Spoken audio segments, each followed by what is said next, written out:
Would you all please rise for the pledge to the flag? Are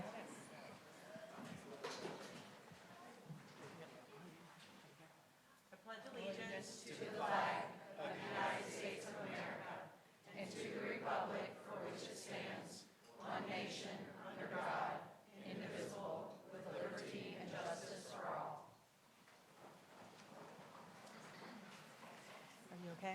I can move here too. No, I'm good. I'm good. I know. You okay over there? I know. Well, welcome. We have quite a full house tonight, so welcome. Before we start, we want to talk about other things or kind of reiterate happenings in Fort Thomas. So if anybody has anything they want to share, that's great. I will start by saying that we have many retirees this year, and I want to thank them for their service. We will have a reception here for retirees, and we will thank them then, but we have people that have been with us for 30 years plus, so I want to thank them. And also I want to talk about Teacher Appreciation Month. Teachers need to be appreciated. I mean, they're worth much more than a day or a week. We're into Teacher Appreciation Month, so I want to thank them for all they do too. Okay. Else? I'd like to say we are going to honor many students tonight, and all of these different extracurriculars. Can you hear me? I'm not okay because I don't. Doesn't sound right. We've offered a lot of different ones that almost all of our students are involved in something, which is absolutely awesome. I'd also like to thank the sponsors who step up to guide the students in their extracurriculars or endeavors that they like to take interest in. Thank you, and then we'll be honoring you in a few moments. Great.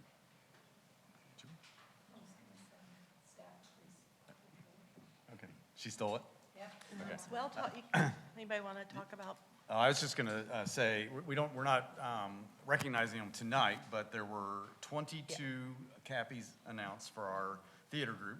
And, you know, across, I think, the entire spectrum of the musical, from the actors and actresses to backstage, and so 22. And Cappies are May 25th. I have that date right? Yes, May 25th at Aronoff. And so I'm assuming, I know we will be recognizing some of those winners next month. So congrats to them. So we have a full room, and it's full of champions tonight. So we're going to have a really great opportunity to see a wide and diverse range of students who are involved, from esports to masonry to STLP and FBLA.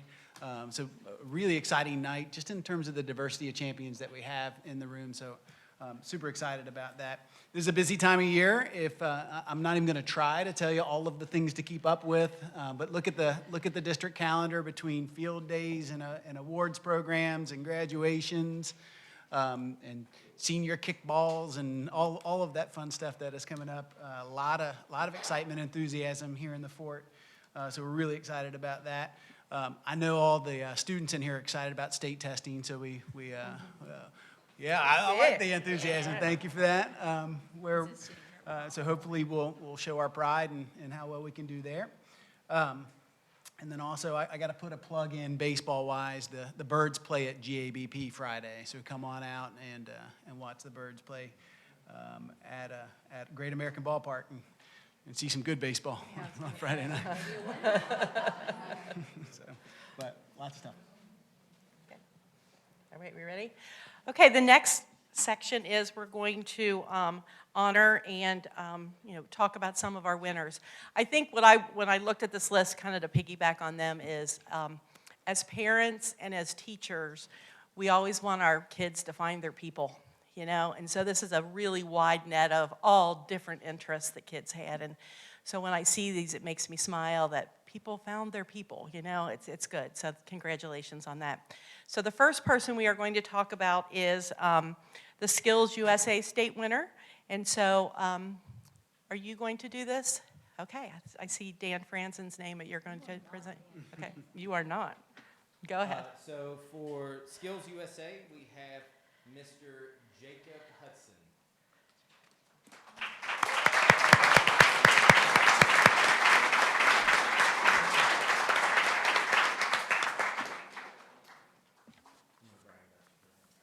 Jacob is a second-year student at Campbell County ATC. This is his first year in the program, but he did switch from masonry. After switching, Mr. Franzen says he took off from there. He is an excellent student with an abundance of work ethic. He excelled in the classroom, is able to catch up on the curricular side, having not been there the year before. This was due to Jacob being very coachable and his attention to detail.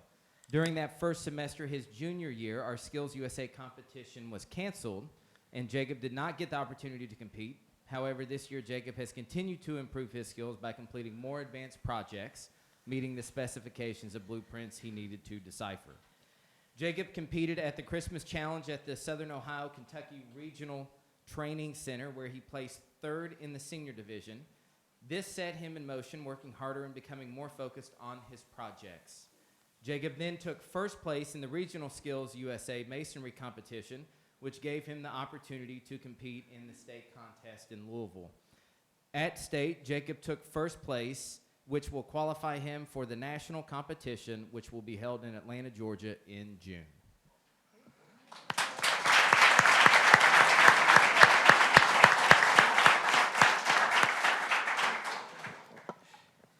Jacob, we have a present for you here, and we may ask you a question or two while we give you the gifts. So what I know is that we also had a bluebird that got second place, I believe. They say went back and forth. Yes. What led you toward studying masonry and being so strong at it? Initially, I was an auto tech, and I really didn't enjoy that. But through the teacher wasn't there because he was hurt, and so we were subbing into the masonry class a lot, and I actually ended up liking that. So I went up to Mr. Franzen and I said, "Hey, can I switch in here?" And he's like, "Yeah, sure, go on ahead." That's great. Mr. Porter's okay with it. You can go right on ahead. And I've been in there since then. I've enjoyed it. Been successful. What was your project that got you first at state? It was hard to explain.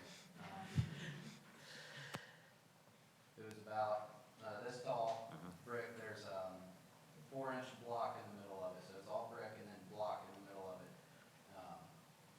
It's hard. So, I mean, they give you the specs, then Yeah. you have to create it. I saw the pictures on the ATC site Mr. Franzen had posted, so you had to read those and then execute that design. Yes, ma'am. Super Right cool. during state, so everybody's building around you? While people are Yeah. watching. Yeah, so this isn't something you take down there with you. You actually go down there, you make this thing. You have no idea what the request is going to be, what the specs are going to be, and you build it from there.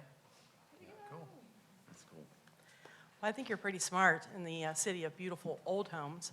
There are many people looking for masonry projects out there, so I think you stay quite A lot busy. of cracked brick out there. Busy. Yes, yes, so. Well, congratulations. So we have a T-shirt and a certificate for you. Way to go, Jacob.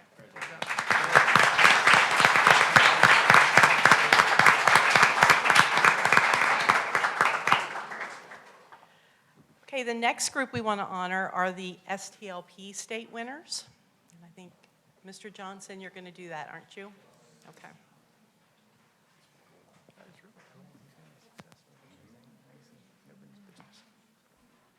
Yeah, he might do something else, but he's going to be successful.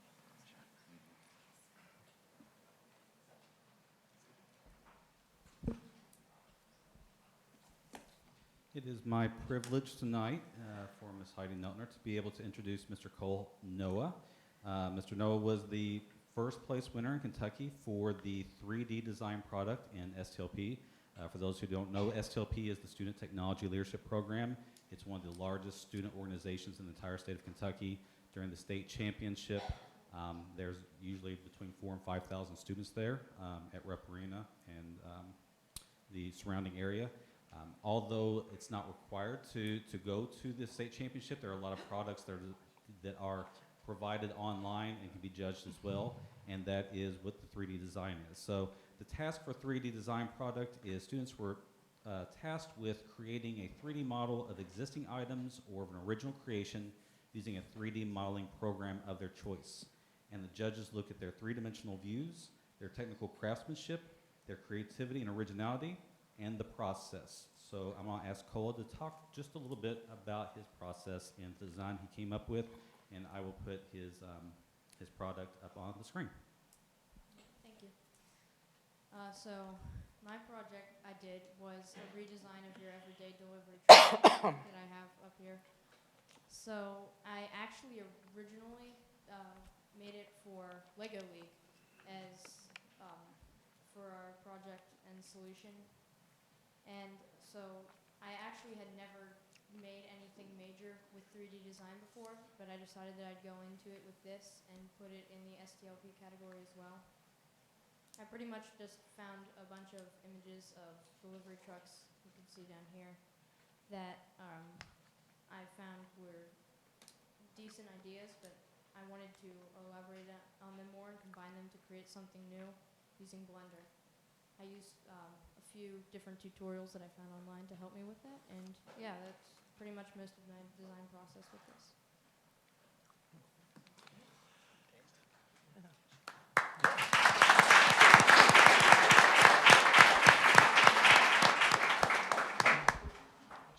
So what makes your truck different from the other ones that are out there?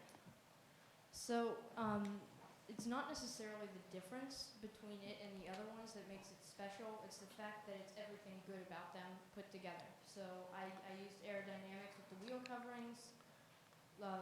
I tried to make it look simplistic and provide as much room as possible in the smaller space using these different designs that I found. So it's not necessarily very different from the others as much as it is a combination of all of them. Great, so you combine all the efficient things in multiple different delivery trucks and put them all into one. Yes, that was my goal. That's awesome. Maybe they'll actually build that someday.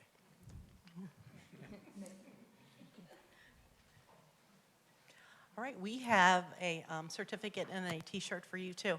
Have you been in STLP for a while? Is it something you did in elementary as well? I'm not sure, I can't remember any of the submissions that I've done in the past. I know that I've been doing projects similar to this, like Lego League for years, but no, I don't think I've been doing STLP. And so how old was your competition? What?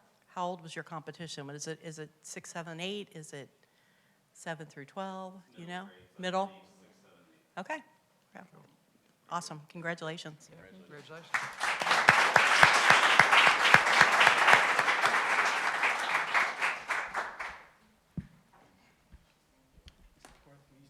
Get a photograph.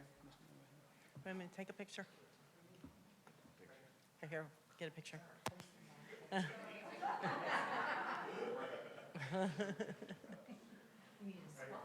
I know, an X. Thank you. The next group that we want to honor are the FBLA state winners. So, Mrs. Carter, are you going to come up here and present them? Okay. Yeah. Mr. Darnell, can you? Great.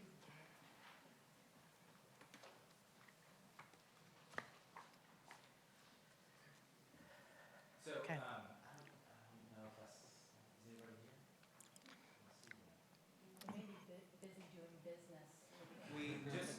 Just to reiterate a few things, if you go back to when FCCLA did their presentation, there is some overlap with some of these students.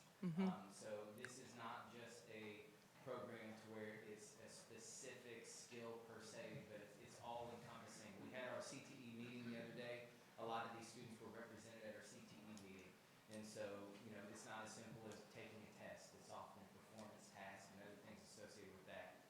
So we're very proud of them. I think all of our CTE programs, you see some of the recognitions tonight, but for Megan Green, Julia Heck, Savannah King, Lindsey Thompson, Honor Valentine, they've definitely put a tremendous amount of time into getting to this point to where they're going to be able to represent Highlands at nationals. Great.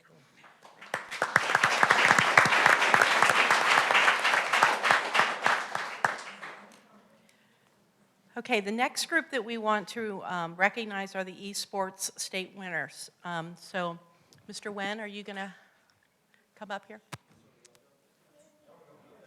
Come on, bring your people. Bring the crew. That's right. But the best part. So the first thing I want to say is thank you guys so much.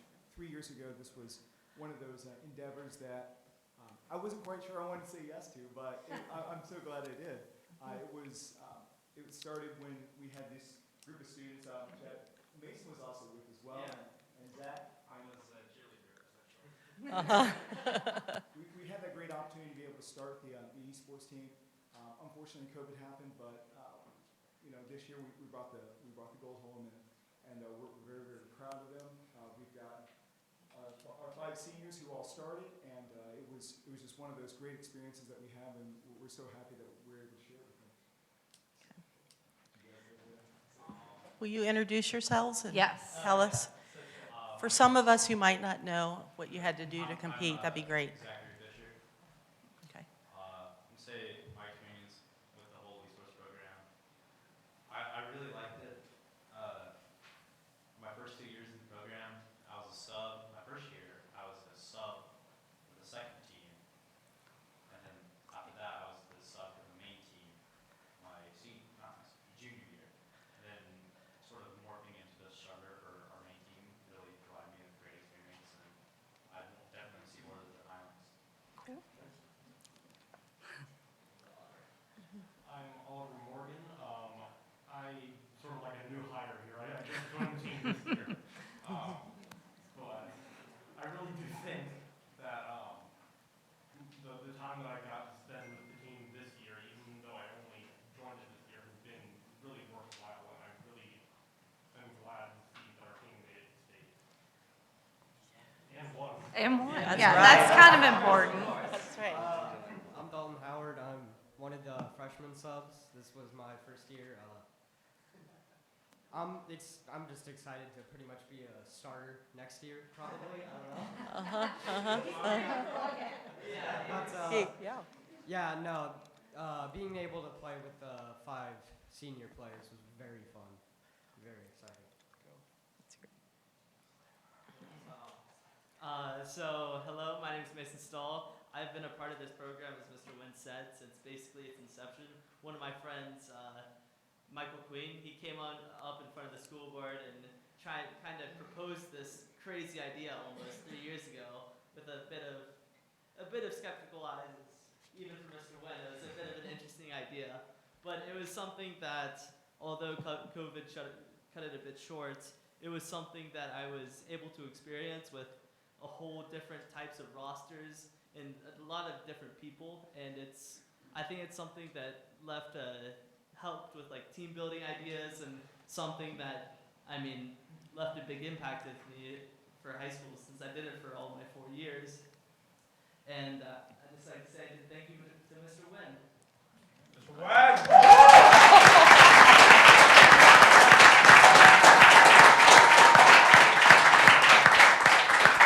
Okay, lots of seniors apparently on this team. So are you parlaying this into something as far as college is concerned? Esports scholarships?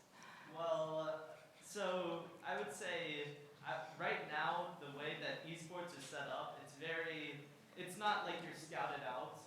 It's like, for example, I'm going to UC, and when you try out for the team, you can be given scholarships for being put on the team, but it's something that's in your school year, and it's not preliminary or you're scouted for unless you're the best of the best, I would say.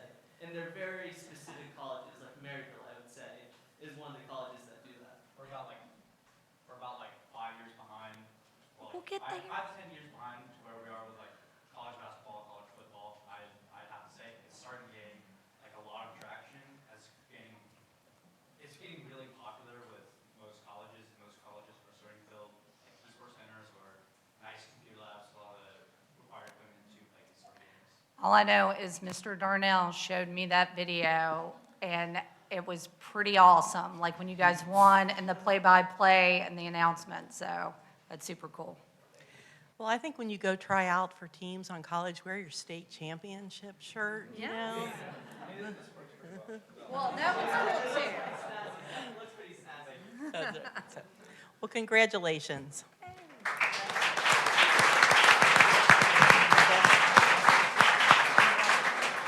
And we have shirts and certificates for you all as well. It's gonna take two.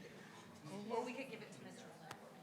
Lynn. All right, we're gonna give it. See, joy. Joy, I know, love it.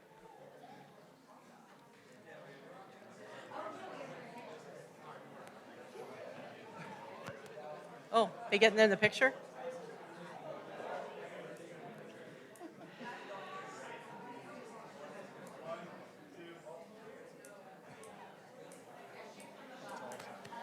Picture of Mason who went in the state championship with Sam. I know, it was. That's right. I know. You didn't want to get in there with all that hair. That's right, that's right. Before we move on to the other one, I want to tell the esports kids, one of my things this year has been to find joy, and I have never seen a more joyful picture of you all on social media. So, love that, total joy. So, yes, you may. So I showed this to Ms. Kuhnheim, and we can't show it here because this is the only KHSAA activity when they color commentate, like they're cursing the whole time. So, Oh, goodness. I like But what with they. an accent. Not our students, the color commentators. So I don't know like who was who, but like there's like Mr. Pickles 859 and Vegan and Greed, and I don't know what happened. I'll send it to Miss Hughes to forward on to the board. But if you watch the last 8 minutes of their match, like this guy loses his mind saying he could have killed a couple, but they're casting spells and potions and warding rivers, and I don't know what it means. But the reason I bring this up is before Mr. Fennell, he talked a lot about how here at Fort Thomas, it's not just a state championship when it comes to athletics. Like it's every state championship we can get. And so to celebrate 10 state champions tonight, I mean, I don't think there's another board meeting that's happening in May where one district is celebrating 10 state champions. Yes, yeah.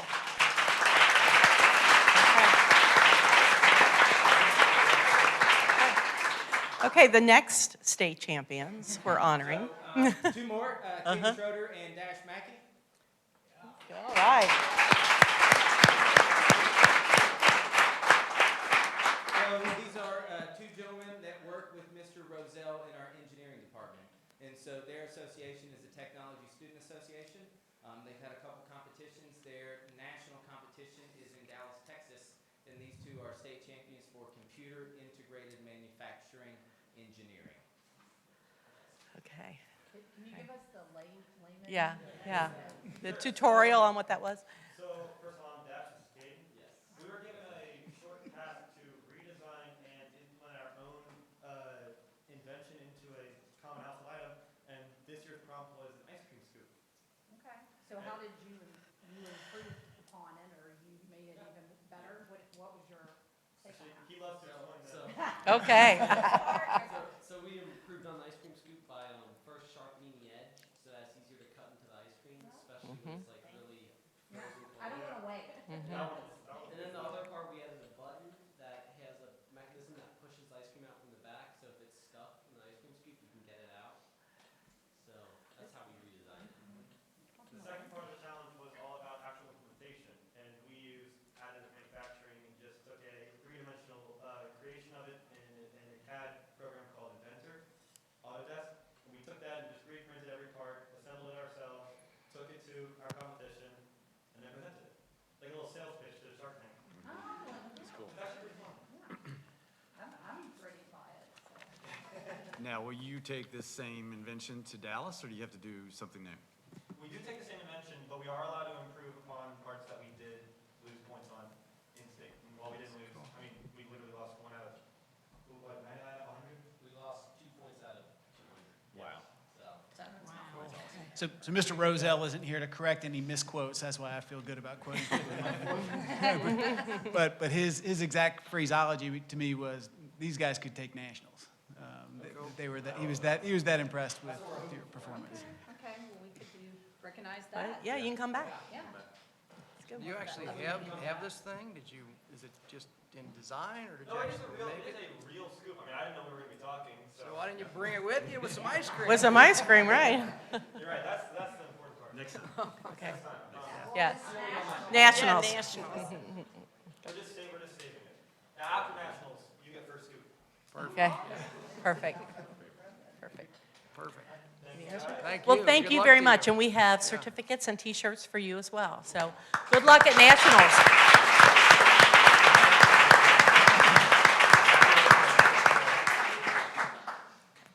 That's pretty cool.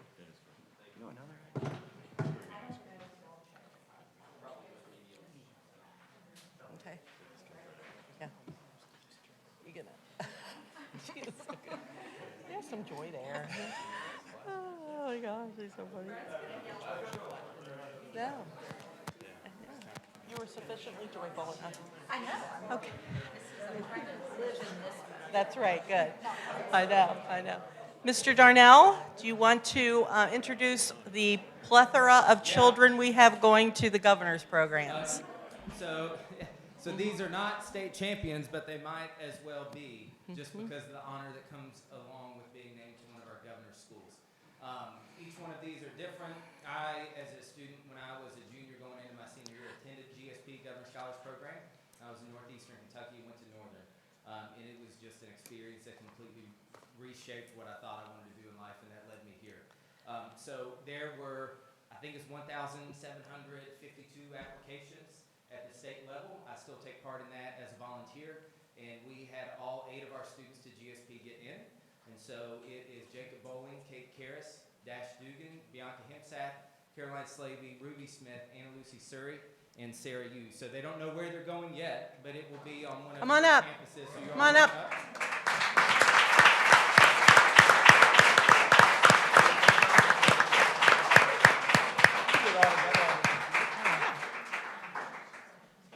So the next group is the Governor's School for Entrepreneurs. Big thanks to Mark Collier and Zach Wells. The way that they make their announcement, it was a little different. The students received the box. It came to the school. We called them down. And so when they opened their box to find out that they were accepted, it was in the conference room, and Zach Wells had pictures of everything. And so for our GSE students, it is Kate Karras, Sam Hopper, Eva Sarah Casanas, Garrett Strange, and Jackson Wilson. Come on up here.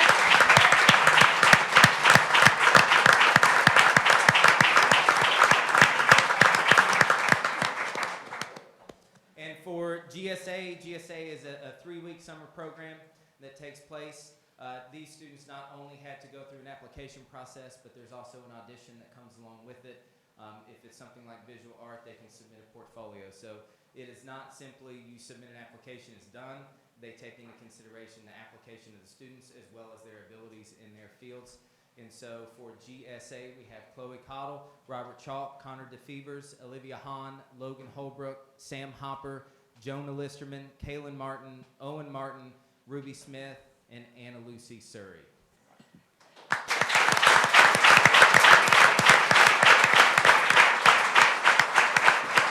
And last thing, and then I'll step aside. If you come back up and if you look at the names and you see up here, the number doesn't match the faces. And that's because several of our students are so well-rounded, they've been accepted to multiple governor schools, and that's just an incredible accomplishment.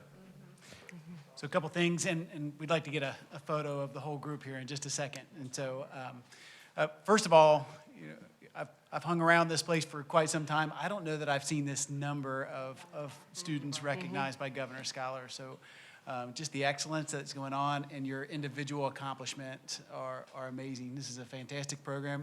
I think you may have even met your wife at Governor Scholar, if I recall right. I heard that's a rumor. So not that that's your goal. It's not. Yeah. Not No even pressure. a little bit. But it is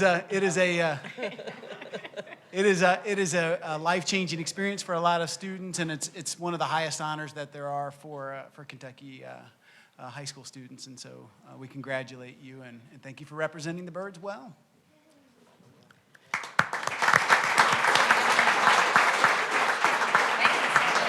Yeah.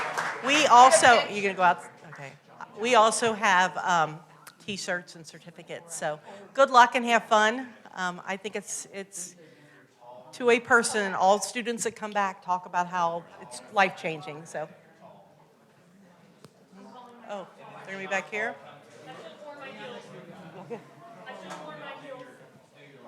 Here, be tall right here in between us. You're tall then. Yeah, be right here. You can block that.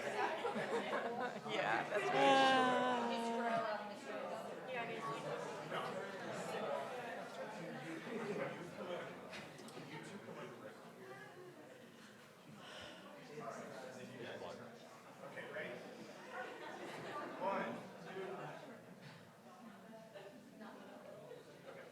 Perfect. Hey, guys. Congratulations.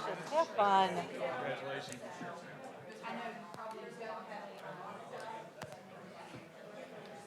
Okay, is Megan here?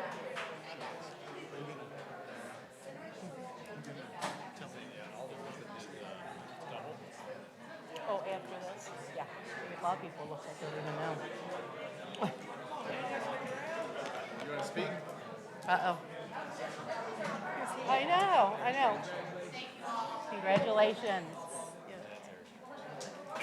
So he's running for city council.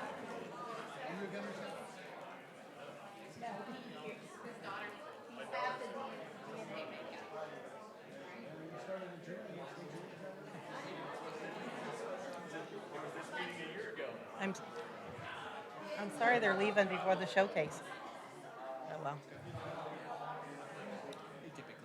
Yeah. Oh, good. That's right. Good. Hey, Dalton, congratulations. I know, when I saw your picture, I remembered you at this age coming in and getting candy out of my candy dish. Yeah. All right. Okay. Bye. Okay. Okay, the next section, we're going to do our student showcase of We the People. And Megan Boyman-Hennies, bring your people up. Oh, look. You could, yeah, you have that teacher voice. I was just going to say, I can fill this room easy. Mhm. Good evening. These are some of our representatives from the Highlands High School We the People team. These are just a few of the 34 students we have this year in our program. So they are our largest single team that I've ever gotten the privilege to coach. They are exceptionally well-rounded students who not only participate in We the People, but advance in AP courses, extracurriculars, including athletics. We have Esports. dual state winners here Yeah. tonight. And so I'm really lucky every day that I get to help these students become even more amazing citizens and constitutional scholars as they move on to future things. So I'll let them introduce themselves. Perfect. Hi, I'm Omid, and I'm just one of the members of there's 6 units in every We the People team, and I'm part of Unit 5, as is Mason Stoll right here. We just recently competed at Nationals after winning state, and it was just a really fun experience, and I think it taught me government better than even an AP government class could. Awesome. Hello, I'm KJ Toole. As Elle was saying, there are 6 units of us. I was in Unit 1, so we were looking at kind of the philosophical roots of the U.S. Constitution. Hi, I'm Katie. I was also in Unit 1, and I really appreciate that BH was able to teach us this much real-life applicable information in such a short amount of time. So, I'm Zach, Yeoman 4. So I was in Unit 3 of our little competition. Our main topic was voting rights and how it applies to today and all that legal jargon and all the blue. I think this class really taught me better how to read legal documents, especially in today's world where we have so many legal documents coming out to the public, whether intentionally or not. I think learning how to read that and really know what it means and to be able to understand that is really great for our future. I'm Oliver Morgan, and I'm in Unit 4, and I agree with the sentiment that We the People does a much better job of teaching government than actual AP government class. We Yeah. love AP government. I Now you're being happy. I know. I feel like it works better for me. That's right, that's I right. did actually take the AP government class using the information that I got from We the People, and I think that it is a much, in my personal opinion, it is a much better way to learn this information simply because you actually get to go out and find this information yourself, and all these things that are very applicable, these legal documents that you're required to learn in AP government are things that you come across or that you're required to use. And having this information on how to use these in the field can help deepen your understanding of how to use them in writings on the government exam. All right. So, yeah, I'm back again. So I think I kind of love this class. I've always kind of like, I've been around people that have always taken it. It's like family, friends, or just friends I know through different stuff I do. And it's always like, this is almost a life-changing experience because you get to do so much different stuff from a typical high school class. And so I was, as Elle said, Unit 5, and we looked over a lot of case law. And it's something that expanded my view on the implications of our everyday life and the rights that we have and the rights that we should actually protect. And although I'm not becoming a lawyer, it's opened the field where it's something that could always be a possibility, and that it's something that I can always dwell on because I thought I enjoyed it so much.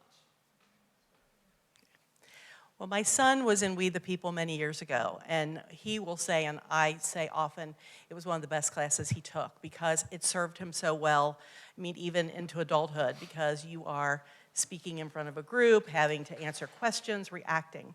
And then the second thing is when he went to nationals and we were in there, I was sitting next to lawyers in the audience that the students were getting questions that they would look at me and go, we didn't get to do this until I was second or third year law school. So the fact that you get to do that as a senior is huge. I mean, it really separates you from a lot of people. And Yeah. one of the great things at both our state competition was a little interesting this year because of COVID. Our team participated in the Ohio State competition with teams from Ohio and then 2 Northeastern teams as well, which technically were 4 state champions this year because we came in at the top of We had Ohio. to step it up. I know. So we didn't just, we weren't just the Kentucky State winners, we won 3 other states as well. But one of the things that I think is always most resounding when I watch our students compete at state and nationals, and it was very true for all of the students this year, was how many times we got comments from judges, attorneys, talking about how it's the first time they've heard that type of information, and that it caused, what our students said, caused them to think about things differently, which is a pretty profound thing for someone who's been practicing law and teaching it for 30 plus years, to still be open to learning from our younger generation of citizens. So. Sure. Okay, so Oh no. I mean, maybe, are we going to say we love it? We do. All of social studies, Great for us. yeah, social studies. But kind of building on this is that during one of our national things, it was question 2, I think. Yeah. And one of the really cool things is that what was the judge's name? I don't remember, I'm sorry. Doctor something. It was a judge from Nevada, and we were kind of going back and forth with him because he did not agree with our position. And the really cool thing after is that they give all the feedback. And what I loved is that he said, I'm surprised you just decided to argue with us since most people just step down because when you're speaking to authority, you really question your ideas. And he said, really big congratulations for what you've done today. He said, obviously you don't agree with us, but good job. Well, when they're telling you their credentials, it is a little off-putting because, yeah, it's intimidating. Yeah, so very good. But, you are learning so many incredible things in this class that will serve you so well in the real world, and you don't really even realize that yet. But I promise you that's the case. Fortunately, I couldn't get any of my daughters to do this. I begged them to do it. I probably wish they would have, looking back at it, but incredible job by you and an incredible job by you guys, and you're going to use these skills forever. So stick with it. You're doing a great job, and congratulations. So what are your post-Highlands plans? Norsing up? All right. I'm majoring in biology at UK and hopefully working in forensics and maybe going into criminal law. Cool. Wow. That's awesome. I'm majoring in some sort of engineering at Rose-Hulman Institute of Technology. Cool. I'm majoring in international business and economics at University of South Carolina. Awesome. I will be attending IU, and I'm not sure what I'm going to major in. I'm going to go figure it out. Yes, and I'm going to University of Cincinnati and doing econ and finance. That's awesome. Awesome. Great job. And you're all going to be well-informed citizens. Yes. Who can Great discuss issues and talk about things separated from passion and using facts. So that, as a former government teacher and We the People teacher, and Mr. Robinson as well. Yeah, this is all, I still point at the picture in the high school, so. I guess you it's want to so get a great. picture with them too, right? Yeah, probably. Yeah, go get your picture. I know. All right. Yeah. Oh, no. Well, she's running forward, so. You know, they do it all. All right. Thank All you right, so come much. over there. And pictures. Pictures.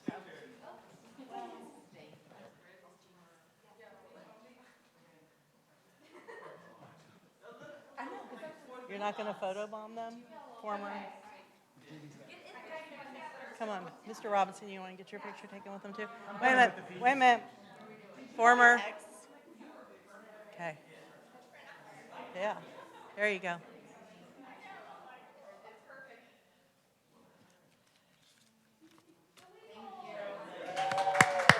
Yay.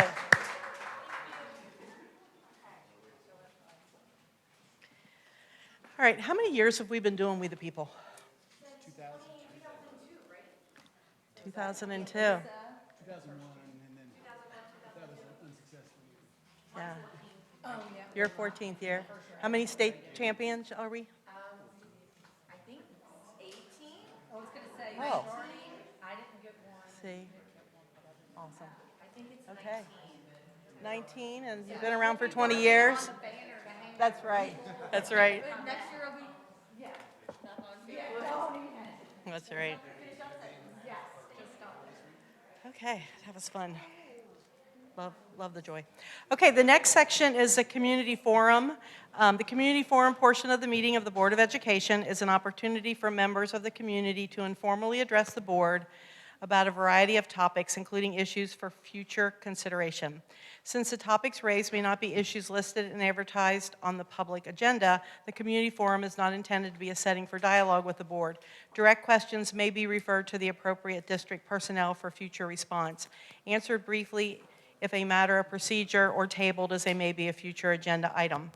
Speakers who have registered at the reception area are asked to identify themselves, state their reason for addressing the board.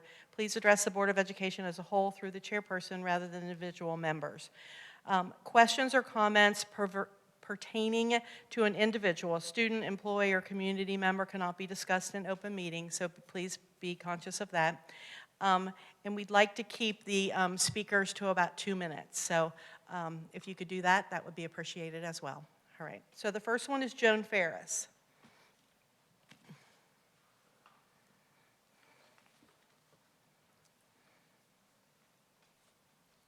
Thank you. As you said, I'm Joan Ferris, and I just have a statement. The school taxes collected for the current year amounted to $14,995,000, a stone's throw from $15 million. By law, I use that term as a euphemism for law, rule, mandate, regulation, statute, ordinance, whatever the term that's appropriate is. But by, quote, law, the school board is permitted to adjust the current rate to a rate that would generate a maximum 4% increase in the amount of taxes collected. A 4% increase in revenue, not a 4% increase in the tax rate. Based on the current revenue of $14.9 million, the allowable school taxes for next year would be about $15.6 million, tad under that. That's more than $500,000 increase in 1 year. Just under $600,000 increase in 1 year, no questions asked. That's the system. The PVA has recently increased the value of virtually every home in Fort Thomas. The taxable property is now close to $1.7 billion. It's $1.681 million. That is up from the previous $1.3 billion just last year. Time for simple math. If the new $1.7 billion valuation number is used along with the current tax rate of 1.12, next year's revenue would be $18.8 million, well above 20% above the allowed 4%. At this point, using the numbers provided by the PVA, the rule under which the school board must abide would set the new school tax rate at 0.9278, assuming that those original numbers haven't been challenged, which they certainly will be. But we're talking at the time that the assessments came out. Lowering the rate from 1.2 to 0.9278 would still generate an additional $600,000 in revenue for next year. I'm here tonight asking for an assurance that this board will not institute a school rate that will generate an amount higher than the $15.6 million allowed by the law, and subjecting our city to live through another recall vote that 20 years ago was not only monetarily costly, but that came with a fight that was vicious, a city that became divided, and open wounds that remain to this day. I'm asking you to do the right thing and not put us through that again. And that was the end of my statement. But sticking with the allotment, you'll still get more than $500,000 over the current tax revenue without debate. I'll speak to it. I'm happy to address it. Thank you for the explanation, Joan. I think you laid it out very well.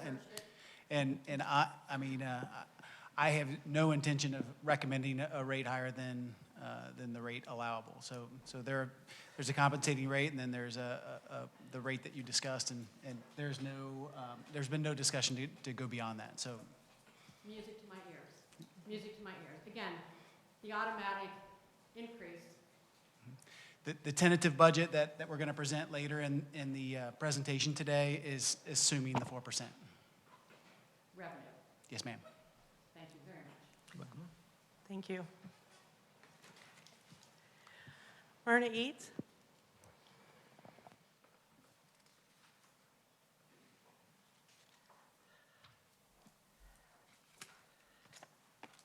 Thank you for the time.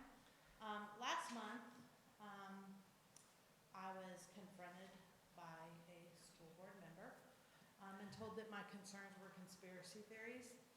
And so today, I have brought with me a couple of articles from our local newspapers. I have documents from government. And I also have books that have been assigned for my son to read that I have also read. But what I would like to talk about is the indoctrination that's happening with our kids.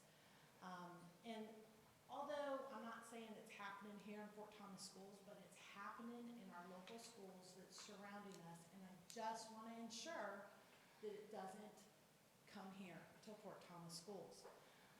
For instance, in North Carolina, over 435 teachers and social work or guidance counselors are speaking out against the fear of retaliation if they report the political activism going on in their school system. It has become a liberal-minded dumping ground versus educational institution, and that is what I don't want to see happen here. Some of the issues, one is the fear of retaliation, the other one is sexualization of children, and it's books that are being found in the elementary, middle school, and high school libraries.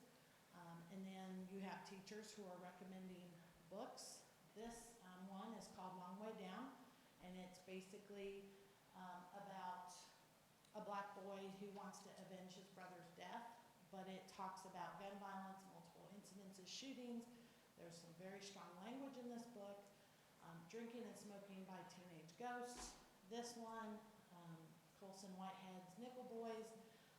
demonstrates how racism in America has long operated as codified sanctioned activity intended to enrich one group at the expense of another. And he says that racism and white supremacy are the ideologies underpinning the extreme economic exploitation of black people by forcing Jim Crow laws into the hands of ordinary white people. And this one, called Crank, is about meth use, marijuana use, rape, unplanned pregnancy, cutting, and drinking of blood. School counselors in North Carolina have been given documents regarding gender support plans for students wishing to change their gender without notifying the parents. Critical race theory, which is a hot topic right now in Charlotte Muhlenberg Schools. It's a local education agency in Charlotte, North Carolina with over 147,000 students. It's the largest school district in North Carolina, but all high school students have to participate in a social justice lessons that's given on Thursdays in their advisory class. And these topics include white privilege, racism, BLM, LGBTQ, and so on and so forth. There is some white shaming also going on, and we heard our president just the other day call MAGA as the most extreme political organization, warning Americans that there will be new attacks on civil rights since we're going after abortion, and next we'll be going after LGBTQ and contraception. There's also biased news media slash lesson plans where students are doing research papers, but the teachers are giving them specific resources that they have to get this information from. They've already banned Dr. Seuss, and then there are teachers that's pushing their political and personal beliefs and saying that Trump promoted the violence on January 6th, which is a very widely separated. Some people think he did, some people think he didn't. Either way, it doesn't belong in our schools. And the last is shaming of certain political beliefs. In a very local school that's probably less than 15 miles from us, a 4th grade test paper was teaching kids vocabulary, and they used the word xenophobia, where the kids had to learn how to spell it and what it meant and use it in a sentence, and the teacher was saying President Trump is xenophobia, or uses xenophobia. So it's just those things. So last month, I had asked that the board set guidelines on the blueprints for a portrait of a graduate and how the principles are being taught to our students. Well, thank you. I want to kind of have you repeat, these are not instances from our school that you've been reading, correct? Correct. They're Correct. from other states. But Okay. There's 15 other states that this has been happening in. But these books, And then the books, how old is your son? he's a senior. He's a senior. And this Okay. is part of his English reading. Okay. So I want to make that point too, because books for 18-year-olds are a lot different than a book for an 8-year-old. The other thing that I want to say is, and I hear you, we really trust our teachers. You know, we're trying to produce good humans that are going to work in the 21st century.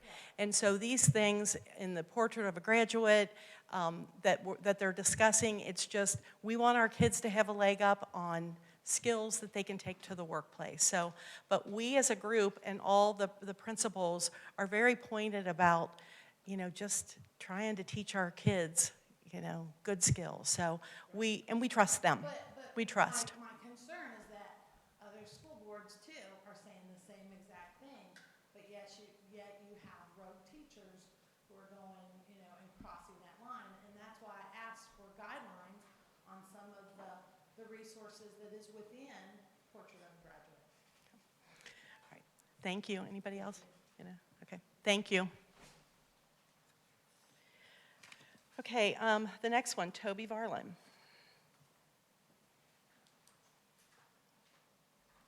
Hello, I'm here tonight to ask the board or teachers or whoever can to, I know there's a lot of emphasis in schools put on reducing bullying. And I am here tonight to say that our district is falling woefully short in this area. I've met so many people this year who have relayed stories to me, some of whom have pulled their kids from our district and sent them to neighboring districts despite living in Fort Thomas because they lost faith that the district was going to address the bullying that their kid was suffering in Fort Thomas schools. I have dealt with an issue where my own son, who's in 8th grade, was bullied, and I was not real happy with the response from the school. And my son basically said, don't get involved, don't say anything, it's just gonna make it worse. These kids do this all the time, it's never gonna stop. But one of the things that in a more specific way, kind of relates to what I know of these boys in 8th grade, where I know it was not that long ago where an African-American boy at lunch was told to go back to the cotton fields. He's a friend of my son's, and he has relayed to my son that I can't fight back because I hear this stuff all day, every day. I know that either the track or cross country team, the school received a letter of complaint from a parent at a meet earlier this year because they were making fun of other students, and every time in a race they were watching where there was an African-American student, they were making racist comments in the stands to the point where a parent from another school felt the need to contact our district and say, what is going on? I know my son did not go on the 8th grade Washington, D.C. trip, but I know we've been seeing pictures online of all the people who've come back, and I also know that a non-white student in a bus on the way back was added to a Snapchat thread where she was called fat, she was called ugly, she was called slut, she was called whore. I know that I'm not trying to pick on any one incident, but there are enough incidents going on that are bullying and specifically race-related that something needs to be done. It's one reason why there was a large group of people pushing for some sort of class that addressed diversity, equity, and inclusion, and that class was canceled largely seemingly due to political pressure. So again, I don't have all the answers, but I'm asking that this be a special point of emphasis in planning, especially as we go into another school year next year to try to curb this behavior. You know, I know that if I allowed that kind of conversation and that kind of language in the workplace, I'd be sued out of business. The other one that I'll point out, I talked to a person who's a substitute teacher in the middle school who told me that he would guess that 80% of the boys in the middle school especially use the pejorative F word for gay people all the time. And he said every time he's there teaching, he hears this over and over and over, and he has said he said something to administration, but he's a substitute teacher, and every time he goes back, he feels like nothing changes. So hopefully we can find some way to better educate and curb some of this behavior. Thank you. Thank you. Well, I would hope that if these things were happening, that they would call the principals and talk to them directly and take care of it. So, Well, I was just going to say, Yeah. I mean, it is a serious issue, and I would Yeah. say the same thing, that if there's an instance of some sort of bullying happening, making sure that it goes to the proper channels. I mean, there's ways to go, Right.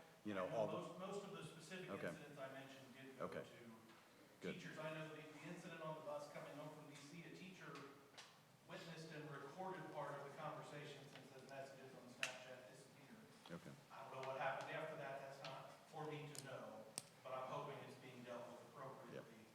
I know that student's mother, when I talked to her, said she has no faith and they're considering their options for where their kids will be in school next year. Yeah, I mean, on the flip side, I would say I still have 2 children involved in the schools now, and so I've witnessed bullying myself, and I have seen the schools take action.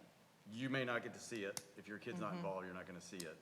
But that's not to say that it doesn't happen, and that's not to say that it would go under the, And I'm not Yeah. saying it's never handled Yep. appropriately. I don't know how it's always handled, but especially my son having a friend who's African-American, hearing that kid say, I don't even want to fight back because it's just, I hear it all day, every day. I don't think any of us want to be involved in a school district where any kid feels that way. agree. Yeah, and I just want to make sure that if you know of somebody and if they're concerned about speaking up, there's ways to do that. And sometimes it's hard, to your son's point, where it'll make it worse. Sometimes they'll say that, but in order to affect change, sometimes you have to have conversations, with other adults and kind of give them the benefit of the doubt to try to help you sort it out. So, thank you. All right, the next person is Lana, is it Jersat? Jersat? Yes.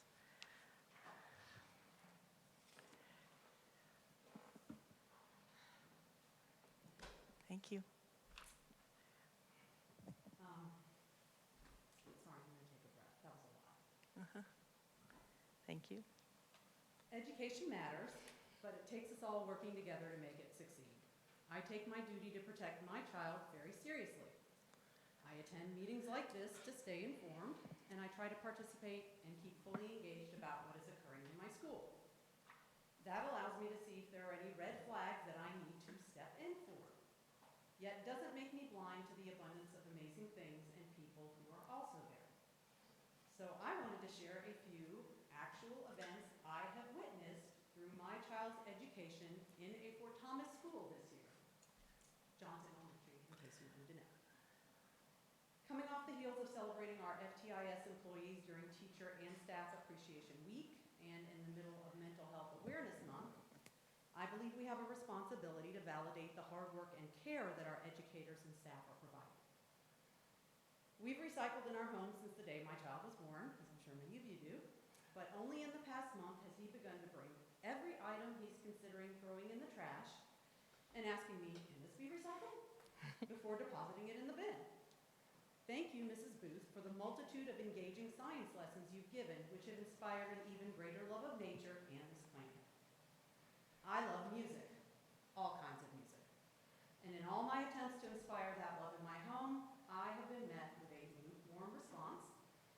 Enter Mrs. Vanderpool, who taught a lesson on music and composing sound and video. I was treated to a completed project of composition by my child's team that was fantastic. They might win an Oscar down the road. And for weeks, he couldn't wait until they got to music class to work on it. You know how to get a kid more interested in eating healthy berries? Let them get some blueberries and raspberries and squish them up as they learn how the colonists made ink like they did in Mrs. Schulman's class. If I ask my child to read, I might get a response, and he's not even a teenager yet, so who knows how that's gonna go. But get Mrs. Zimmerman to inspire a reading challenge list and watch the books add up before the end of the year to meet an aggressive book goal. Hate doubling a recipe for delicious cookies you want to bake for a party. Get Mrs. Bryant to teach those real-life fraction word problems, and then let your 4th grade calculator do all the recipe doubling for you. Feeling blah in the middle of February as the dark, dreary winter seems to drag on, let Mrs. Flynn and her band of inspired 5th graders take some leftover floral deliveries and create lunch table centerpieces for all the students to enjoy. Want to see an 87-year-old grandmother beaming with joy? Show her the table her grandchild worked at Culture Night, proudly sharing his family's ethnic background with all his schoolmates. That appreciation for culture and heritage is spearheaded by the love of world language and global citizenship from Senora Dashman. Whether it's Mr. Jeff or Mr. Paul standing out on the street in brutal weather to shuttle our kids across the road, or Mrs. Crawford and Ms. Lang and Nurse Mandy soothing kids as they sit in the office waiting for a parent to pick up, or Mrs. McKay helping our students learn how to deal with the stress and anxiety of being a kid these days. I am thankful for what is actually happening in our school every day. We need to trust that those leading and working in our schools and our district have the common sense to know what is and is not appropriate to teach and explore with our students as they work in partnership with parents and our community to continue delivering successful and productive citizens graduating out of our Fort Thomas schools. I will always stay vigilant if I hear or see something that is concerning. I will speak to what I do see and hear, good or bad. And I believe that there are other parents out there that would agree and have hundreds more stories of good that they see in Fort Thomas schools. So in ending, I will say that I respect all views, and I think there are often things that happen that not everyone sees. But I think it's important for us to validate what is being seen, because as I've said before in these meetings, tried to stay quiet. Our teachers and our staff have been through a rough couple of years, as we all have been. And they have stepped up, and they have done amazing things. They did amazing things before COVID. They did amazing things during COVID. They continue to do amazing things after COVID. And having a child that enjoys going to school, and I know that not every child does, and different experiences happen for different people, and I am very fortunate and privileged that I have a child that enjoys school. But the reason he enjoys school is because of the effort and the work and the dedication that those people have every single day, and the love that they have for their students. So, Thank you.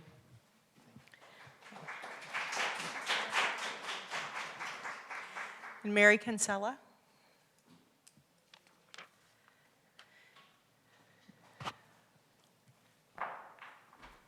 Hello and Hi. good evening.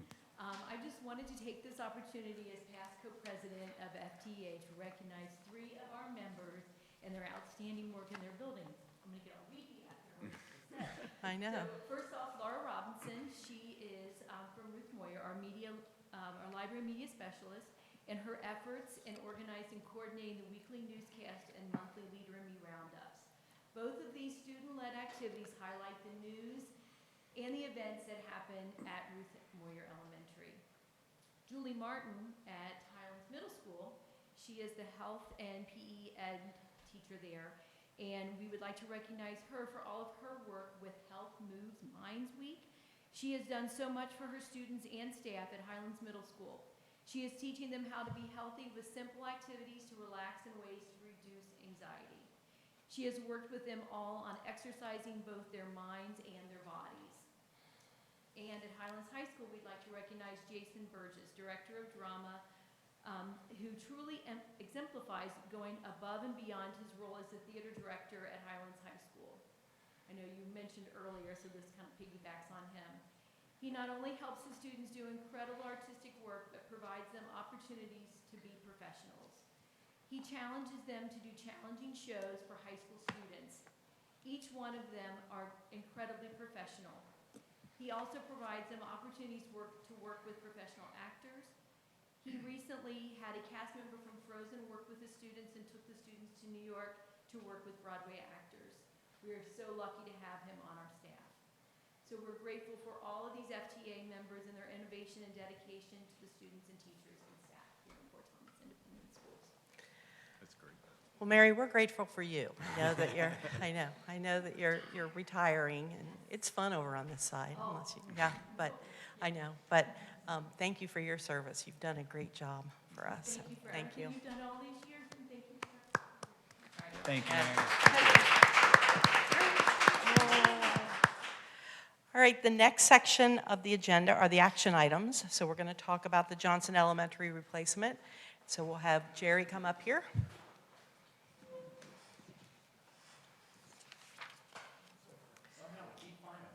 I know, I know. So we did recently bid the high school parking lot project. Bids were a little higher than we anticipated. The number of bidders were a little lower than we anticipated. Joe did reach out to them, and the primary reason that we had contractors pick up bid specifications and not submit bids were just some of the unknowns down there. Particularly, they knew the number of footers, but they were speculating on the depth of the footers, and how much work might be involved in trying to solve that particular issue. And they thought that they would throw such a high allowance into it that they would be way out of the ballpark, so they elected not to submit a bid. We did receive one bid, he's trying to bring it up, from Michael's Construction for $248,325. Joe Hayes did feel like this, especially given what they have been seeing in other bids, was fair. He did not think it was grossly overbid. They did list a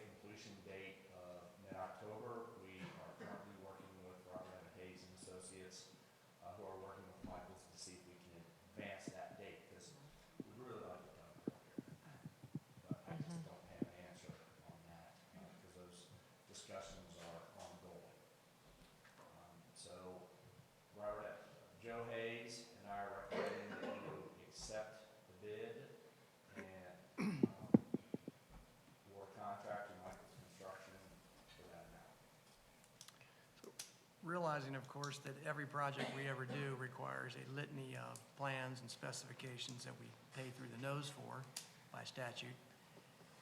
Why would we not be able to supply these vendors with the depth of those footers?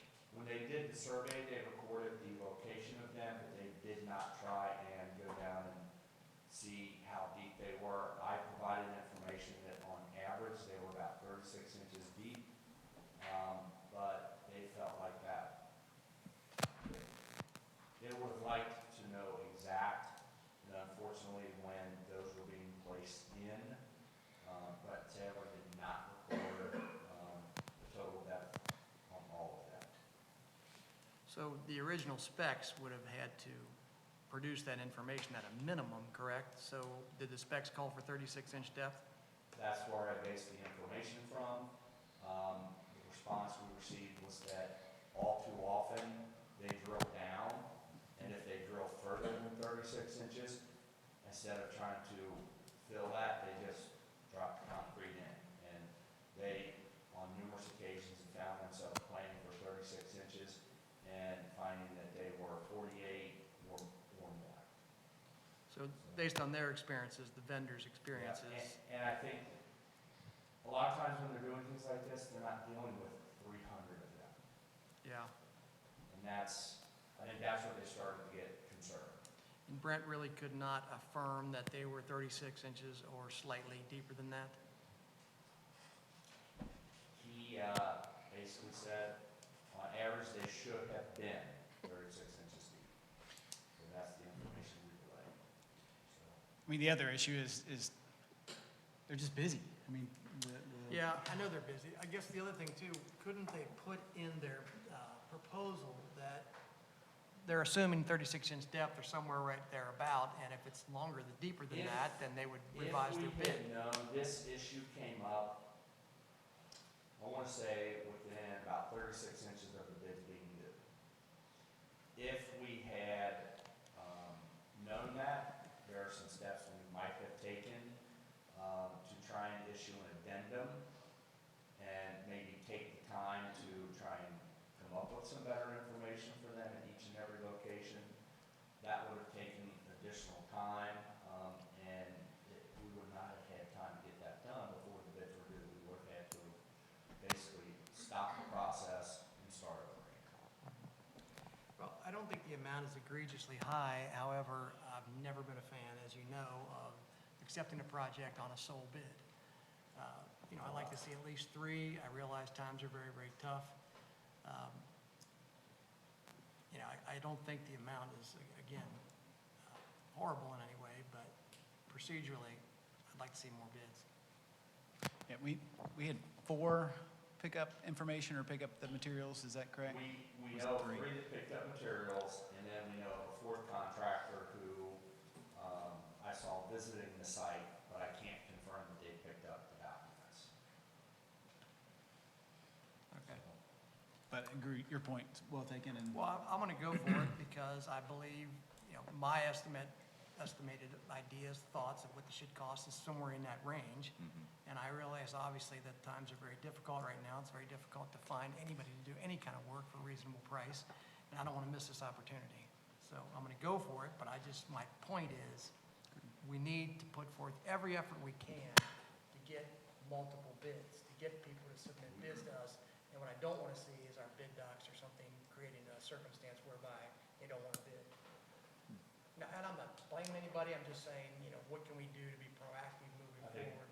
I know I do, and I feel in this case, I can speak for Joe, that we agree with you. Yeah. Well, it's a really tough time to find contractors, this is. So from a timing perspective, this, assuming we award this bid, they would start as soon as school's out? Well, we're kind of having that negotiation, for lack of a better term, on completion date, and I think if we can get that moved up, then we'll see them earlier rather than later. I believe the conversation around the original date was they're already obligated to do certain projects. They're doing a number of municipality projects. As are all the contractors. You know, one of their competitors just finished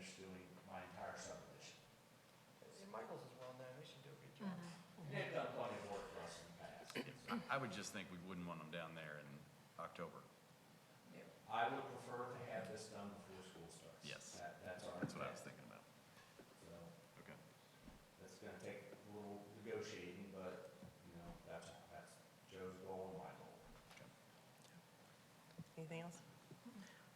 All right, I need a motion for approval to accept bids and award a contract to Michael's Construction in the amount of $248,325 for bid package number 2, the Highlands Fieldhouse parking lot of the Johnson Elementary replacement project. So move. Second? Second. All those in favor? Aye. Opposed? Okay. All right. Okay.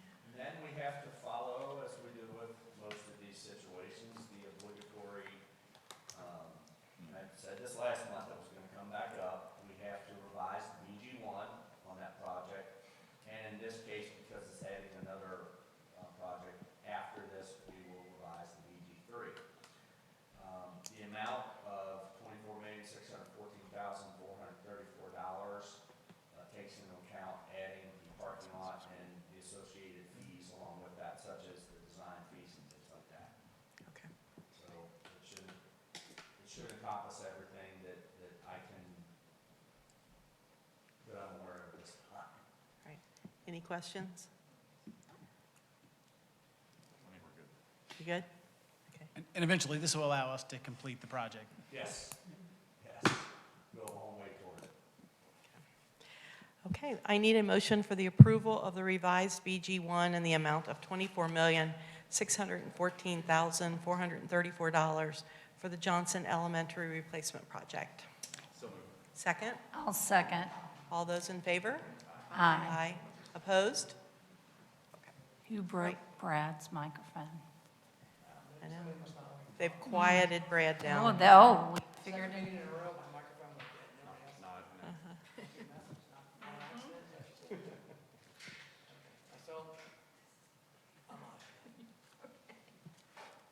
and then the next one is to revise the BG3, which is basically the statement of plans and specifications.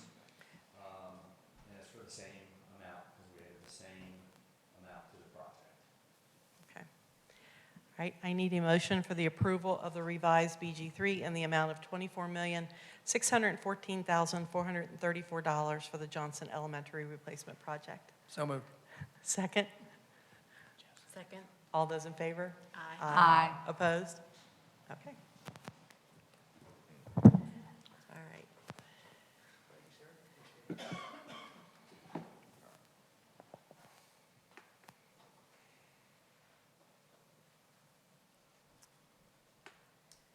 I know, we're moving faster than the computer is. There you go. This initiates a project that will be a fairly quick project, and not nearly as expensive as many of the things I come up here to talk about. We would like to initiate a project through the BG1 process in the amount of $52,500, which is the estimate to paint the football stadium at Highlands High School of $50,000 plus the kind of mandated 5% contingency that KDE likes to see, a contingency that, you know, we would likely not have to spend, but they have to show it on paper. The reason we are asking the BG1 to do this is because of the anticipated cost, it is about $30,000, and because of the funding source, because with the recently passed resolution to run our projects under House Bill 678, we were able to use some building funds to do maintenance tasks such as this. So it allows us to avoid this as a general fund expense. But part of that is following all the different rules.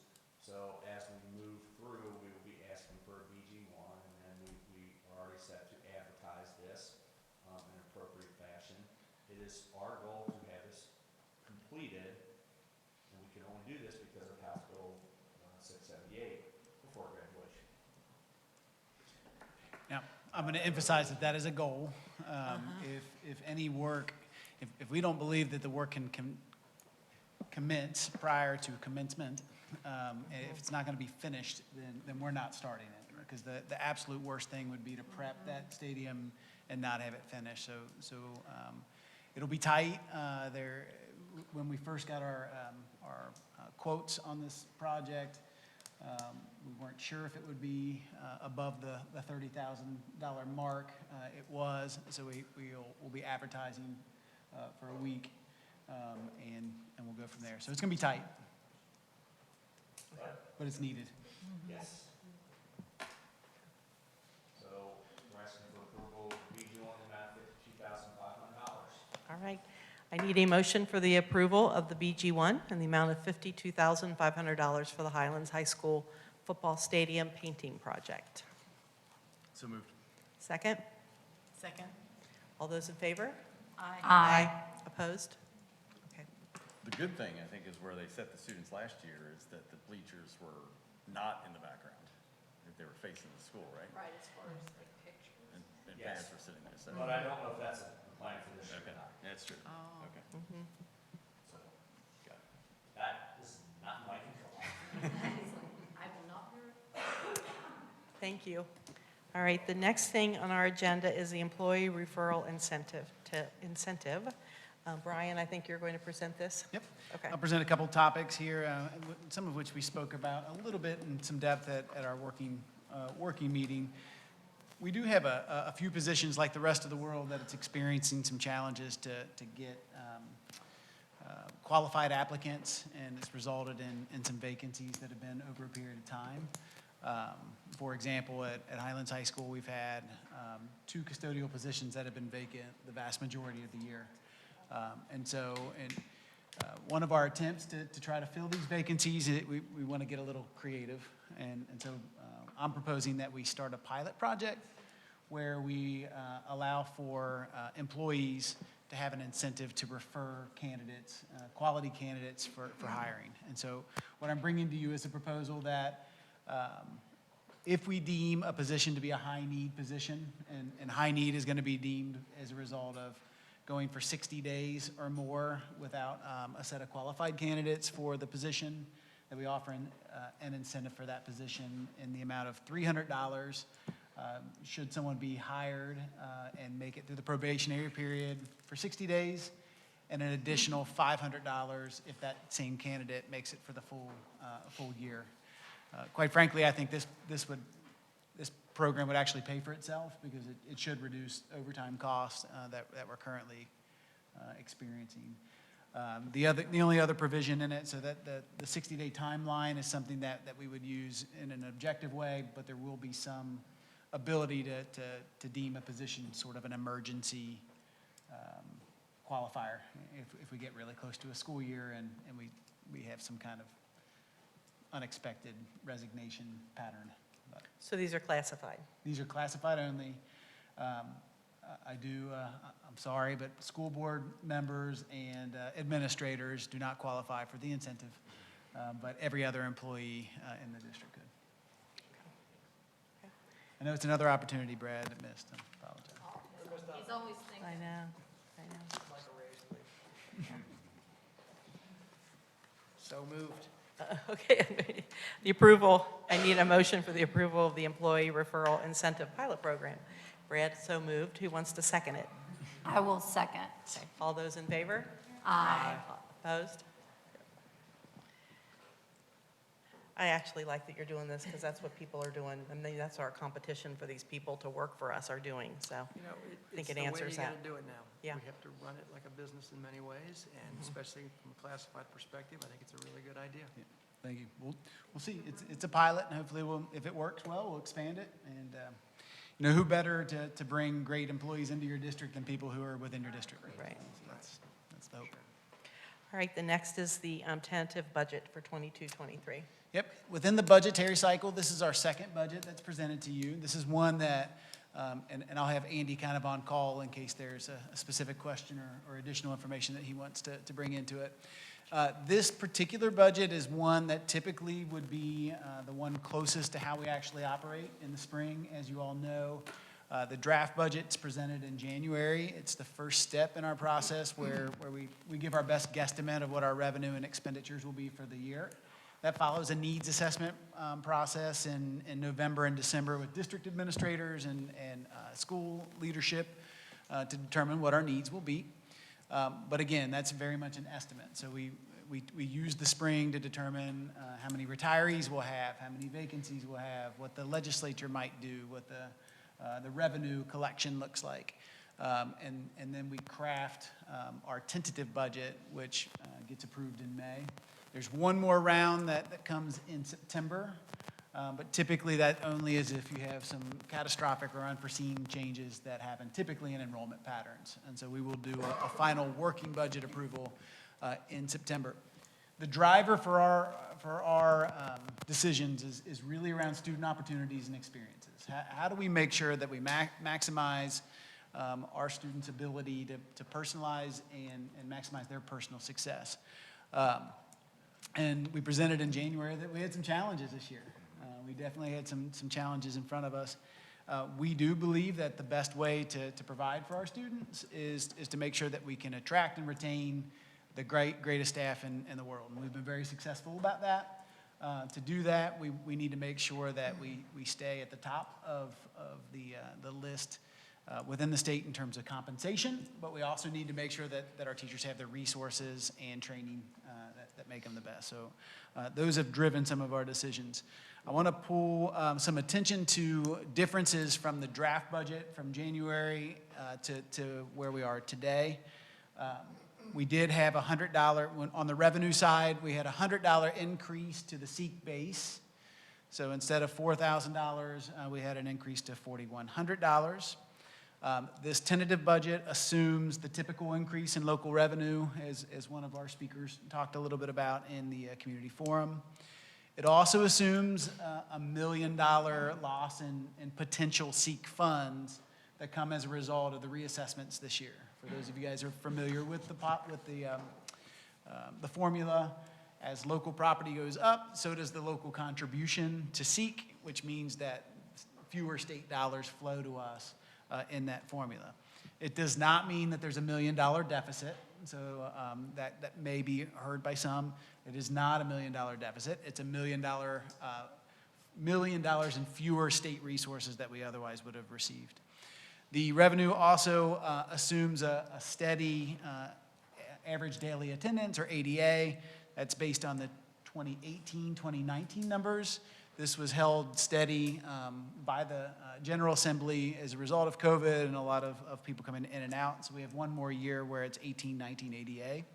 It also assumes a very similar number of tuition students, which were actually probably a little bit ahead of previous years, in recent years. On the expenditure side, that's where we had to make some dollars up. So when we look at revenue, we are actually, when you look at this chart, we're actually about $535,000 less in revenue than what we project this year.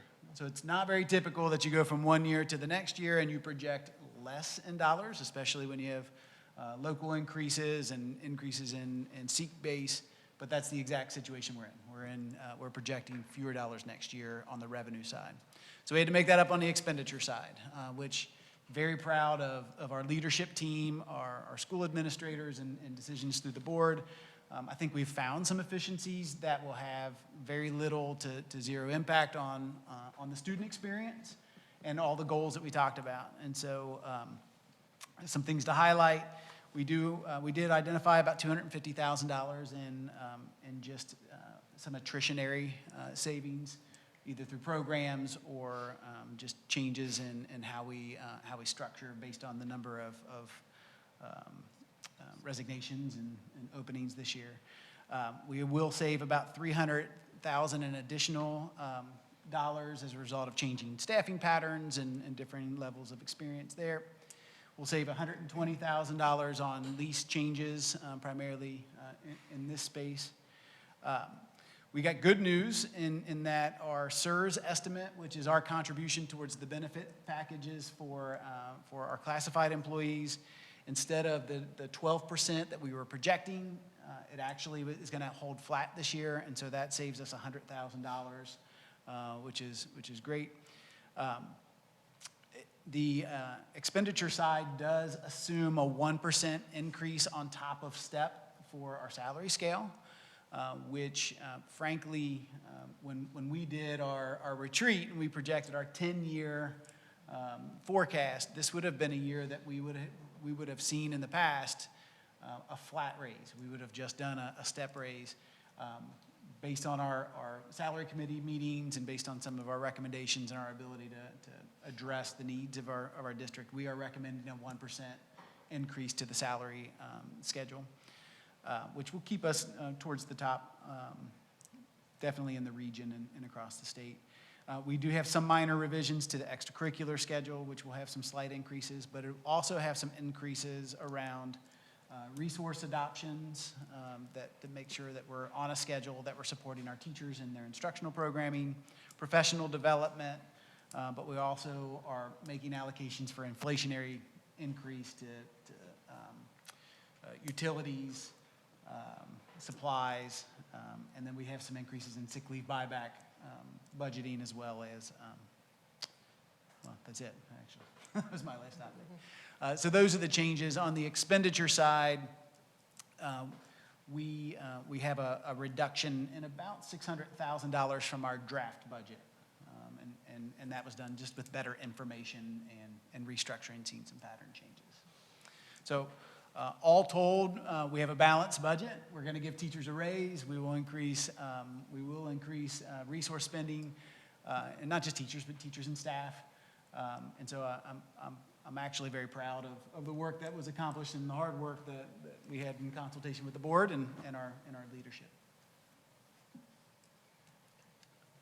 You have questions? Well, I would just say Ms. Ferris did a great job of actually talking through those numbers earlier. So she knew her stuff, and she referenced the property value increases. And I would just, after that, it's not something that we want, because you saw what it does to our numbers. It's a huge negative on us because of what it does with the SEEK formula. So it's actually negatively impacting our revenue for this coming year. But I agree with her. It's not, we want to be fiscally responsible. I don't think this board wants to do anything that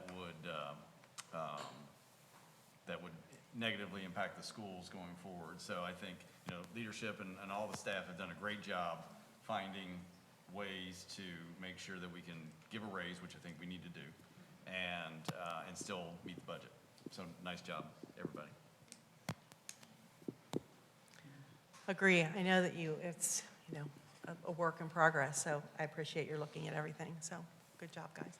We thank Andy for being very conservative in his approach towards planning, keeping us up to date, also projecting forward to see patterns where we are. We good. Okay, I need a motion for the approval of the tentative budget for 2022-23. So moved. Second. All those in favor? Aye. Aye. Opposed? Okay. All right. Staying. The next topic is audit services, I think. Well, as soon as it gets as it catches up. Oh, it's thinking. I know. Well, it's warm in here. It's warm in here. All right, we are in our second year of an RFP with Barnes Denning and Company. And so we just, every year we have to bring to you a request and a motion to continue with our auditing services. So this is year 2. So moved. Aye. You're trying to move faster than myself and the computer. I know. Brad did, for the approval of the contract for the audit services for $21,750. Okay, so Brad, Yeah, and I then, saw that. did you second it? I did. Jeff seconded I it. didn't know I had to wait. I know, there you go. All those in favor? Aye. Aye. Aye. Opposed? Okay. All right, the You're next- gonna make Peggy mad at you. I was just going on Brad's lead. I know, I know. She's used to that from me. While it catches up, I can get a start on salary schedules if you'd like. Started and finished. Okay. Our next topic is salary schedules and our recommendations to the board to approve all of our salary schedules for the 22-23 school year. In your packet, you have recommendations for certified and classified salary schedules. They will have not only a step increase, but 1% on top of step. You also have in your packet some changes we made to the extra service schedules. Every 3 years, we're reviewing first the co-curricular as well as the athletic schedules. And so next year, we'll have a year off. Finally, in your packet, you have summer enrichment, supplemental, camp schedule approaches, as well as pay for activity workers. And so our Board of Education has to approve all pay and anything that would go through payroll in any given year. And so it's all included. Okay, questions on this? I need a motion for the approval of the salary schedules for 22-23. I make a motion. Well, before we do a second, if Okay. that's okay. I I was just want trying to to say beat this, ya. you know, with the budget, we mentioned that. I mean, this is a smart thing to do. I think it's always wise. We need to make sure our salaries are, if not the highest, among the highest in the state, and make sure that we can do that on a regular basis every year so we can hire and retain the best teachers. Well, and to add on to that, I mean, what we saw this evening and all the Yes. state champions, that is time and effort put in by sponsors and students. So obviously, we want to reward that. Agree, and I'll second. Jeff seconded. All those in favor? Aye. Aye. Opposed? Okay.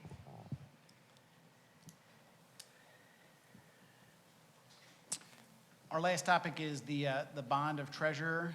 Each year, annually, we also have to approve us entering into to a bond for Mr. Remlinger.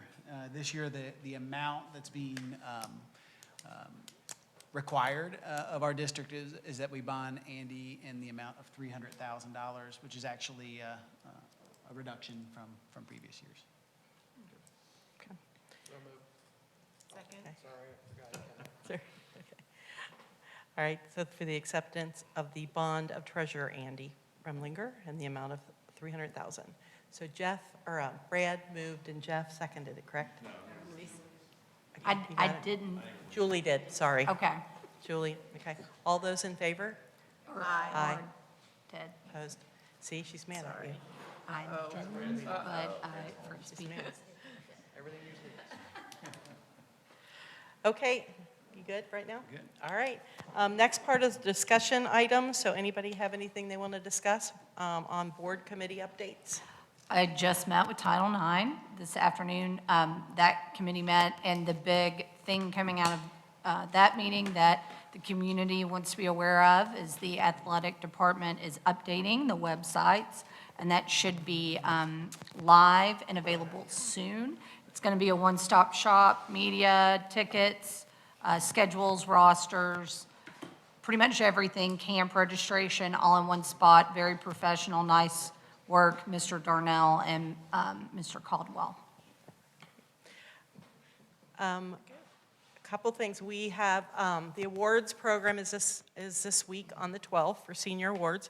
And I know I'm going to give a couple of scholarships that are being given for future teachers. And so there's a couple of them that we've given to, our board stipend each year is put back into a fund to fund teacher scholarships. So I'm pretty excited about that. We have some really good students that graduate from here taught by some excellent teachers. So I'm pretty excited about them becoming teachers.